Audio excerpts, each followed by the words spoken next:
भारत के एक छोटे से गांव सुखपुर में एक किसान था जिसका नाम रामलाल था। वह न केवल खेती में निपुण था बल्कि अपने नेक स्वभाव और नई तकनीकों को अपनाने के कारण पूरे गांव में प्रसिद्ध था। उसकी मेहनत और लगन ने उसे गांव का महान किसान बना दिया। लेकिन उसकी यह सफलता यूं ही नहीं मिली। यह कहानी संघर्ष, मेहनत और जीत की है।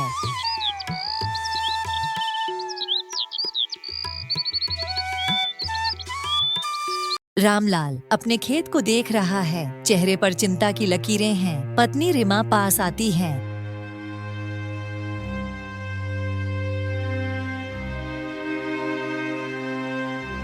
आप खेत की हालत देख रहे हो। बारिश नहीं हुई तो हमारी सारी मेहनत बर्बाद हो जाएगी। हाँ भाग्यवान, देख तो रहा हूँ, लेकिन चिंता करने से कुछ नहीं होगा। हमें कुछ करना होगा। पर क्या करें? पानी नहीं है, नहर भी सूखी पड़ी है। कुछ तो करना होगा।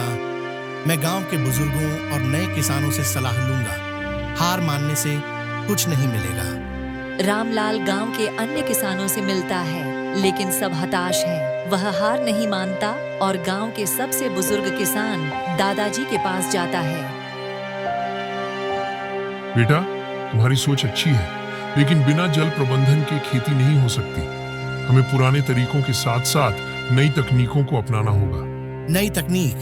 दादाजी, क्या हम कुछ नया कर सकते हैं? हाँ, हमें टपक सिंचाई और बारिश का पानी इकट्ठा करने की व्यवस्था करनी होगी। रामलाल यह सुनकर जोश में भर जाता है। वह अपने खेत में नई तकनीक अपनाने का फैसला करता है। भाइयों, मैंने टपक सिंचाई की योजना बनाई है। इससे कम पानी में भी फसल अच्छी होगी। रामलाल, क्या यह तरीका वाकई काम करेगा? कोशिश करने में क्या बुराई है? हमें आधुनिक तरीकों को अपनाना चाहिए। रामलाल अपनी बचत और सरकारी योजना की मदद से ड्रिप सिंचाई प्रणाली लगाता है। कुछ महीने बाद खेत लहलहा उठता है। अन्य किसान हैरान होते हैं। रामलाल, तुम्हारा खेत तो हरा भरा है, जबकि हमारी फसल सूख रही है। ये सब जल संरक्षण और मेहनत का नतीजा है।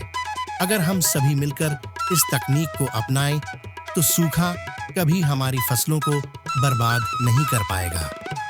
गांव के अन्य किसान भी उसकी तकनीक को अपनाने का निश्चय करते हैं। धीरे धीरे पूरा गांव आत्मनिर्भर बनने लगता है।